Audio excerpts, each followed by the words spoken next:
Hello everyone. तो आज हम करने वाले हैं जेई 2024 की डिटेल स्ट्रैटेजी को discuss. A to Z points को हम सारों को कवर कर रहे होंगे, तो बने रहेगा वीडियो के एंड तक। आपकी 2.5 years या 2 years की जो जर्नी है उसमें एक मेजर बूस्ट आज आपको मिलने वाला है। तो बिना किसी देरी के शुरू करते हैं। सबसे पहले एग्जाम को शुरू करने से पहले एग्जाम की तैयारी हमें उस एग्जाम के बारे में पता होना चाहिए। तो बेसिकली जो आपका जेई का एग्जाम है वो आपका जेई मेंस और जेई एडवांस, आपके दो एग्जाम्स होते हैं। सबसे पहले आपको जेई मेंस का एग्जाम देना होता है, जिसमें आपके 10 to 11 लाख स्टूडेंट्स आपका ये एग्जाम देते हैं। उसमें से आपके 1.5 to 2 लाख स्टूडेंट्स जो है टॉप रैंकर्स, वो आपका एडवांस का एग्जाम देने के लिए एबल होते हैं। जो बच्चे एडवांस का एग्जाम देते हैं उसमें से अप्रोक्सीमेटली 15 to 20,000 स्टूडेंट्स जो है वो आईआईटीज में जाते हैं। उसके बाद जो आपका मेंस का एग्जाम होता है उसकी अब हम बात करते हैं कि उसमें सब्जेक्ट वाइज वेटेज क्या होती है। मेंस में 2021 पैटर्न के अकॉर्डिंग आपका 300 मार्क्स का पेपर होता है, जिसमें आपका फिजिक्स जो होता है उसमें 30 क्वेश्चंस आते हैं, जिसमें से आपको कोई भी 25 को अटेम्प्ट करना होता है, और यह आपका 4 मार्क्स ईच के अकॉर्डिंग 100 मार्क्स का होता है फिजिक्स।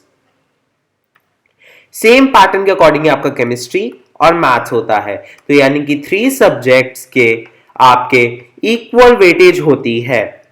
ये एक बहुत ही इंपॉर्टेंट पॉइंट है और इसी से हम काफी सारे कंक्लूजन्स आज ड्रॉ कर रहे होंगे। जो आपकी मार्किंग स्कीम की बात करें तो मार्किंग स्कीम जो आपकी होती है वो होती है +4 एंड -1। तो यानी कि नेगेटिव मार्किंग भी आपकी एग्जाम में होती है। जो आपका एडवांस का पेपर होता है उसमें आपके तीनों सब्जेक्ट्स का उसमें भी इक्वल वेटेज रहता है, लेकिन उसका कोई भी फिक्स्ड पैटर्न नहीं है।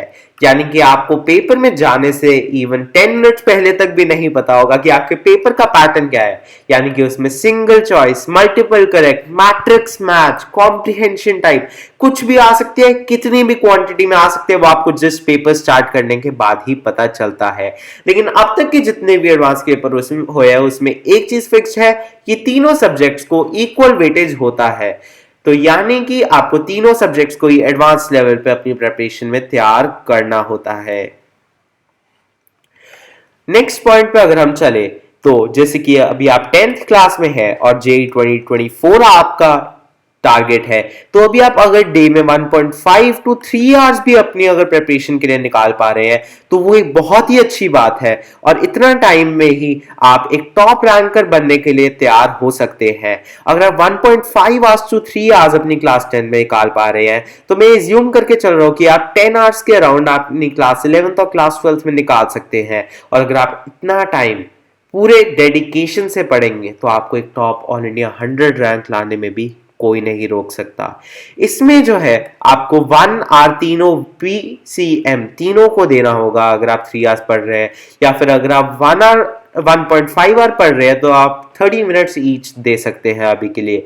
जैसे जैसे आप आगे बढ़ते जाएंगे तो आप इसे टाइम को ग्रेजुअली इंक्रीज कर सकते हैं। अब हम बात करते हैं फिजिक्स की बुक्स की।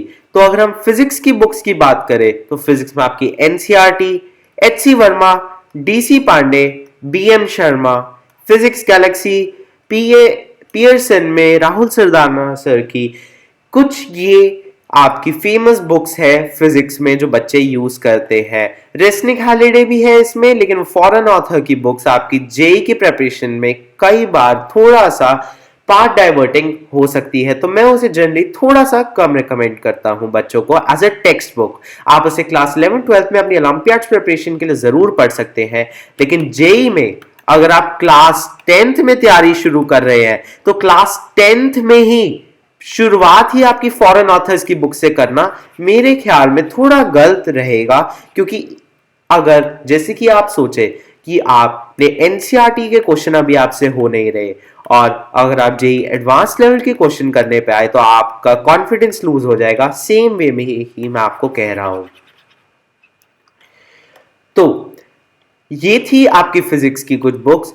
अगर आपको इनका रिव्यू देखना है तो हमारे चैनल पे मैं आपको बता दूं सारे बुक्स के जेई के रिव्यूज आपको मिलेंगे, और आप हमें कमेंट सेक्शन में बता सकते हैं आपको और किसी बुक के रिव्यूज भी चाहिए तो। फिर बात आती है टेस्टिंग में, जो कि पूरी आपकी जेई की प्रिपरेशन में मोस्ट इंपॉर्टेंट फैक्टर रहने वाला है। टेस्ट की अगर हम बात करें तो अभी आपके क्लास 10th में वो ऑप्शनल होता है, और क्लास 11th और 12th में तो एवरी 20 to 30 डेज वो कंपलसरी ही होता है। टेस्ट अगर आपको भी देना है तो आप अगर 2 मंथ्स में भी एक टेस्ट दे पा रहे हैं तो वो एक बहुत ही अच्छी बात है, और उससे आप अपनी परफॉर्मेंस के लेवल को एनालाइज कर सकते हैं। अगर आपको कुछ रेगुलर टिप्स चाहिए होती है अपनी जेई की प्रिपरेशन के अकॉर्डिंग तो वो मैं आपको बता दूं हमारे चैनल पे आपको रेगुलरली मिलती रहती है, तो चैनल को सब्सक्राइब करना मत भूलना। और अब अगर हम बात करते हैं सब्जेक्ट वाइज स्ट्रैटेजी, यानी कि फिजिक्स, केमिस्ट्री और मैथ्स तीनों की subject wise strategy.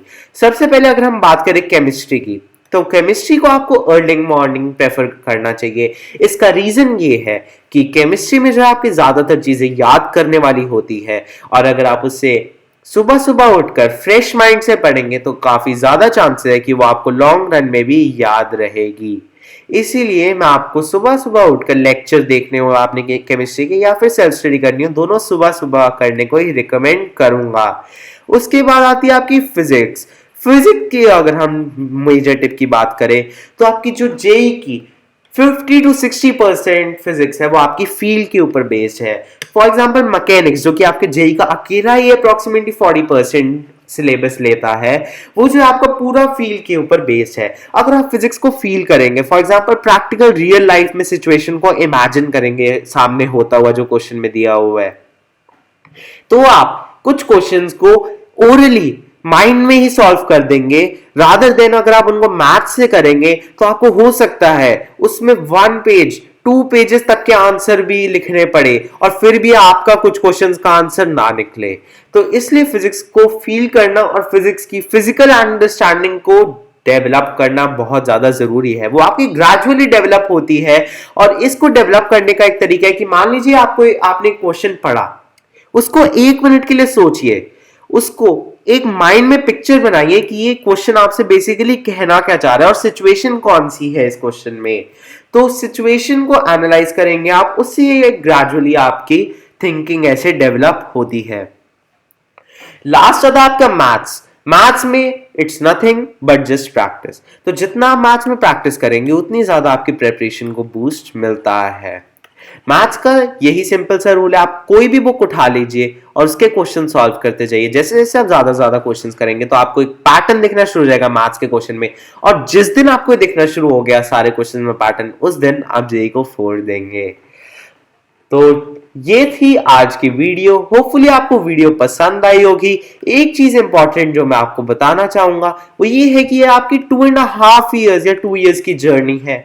Keep calm, आपके पास बहुत टाइम है अगर आप उसको अच्छे से यूटिलाइज करें तो जिस कीप काम, और जो बच्चा अपनी कामनेस को नहीं खोएगा वही जेई को एस कर रहा होगा।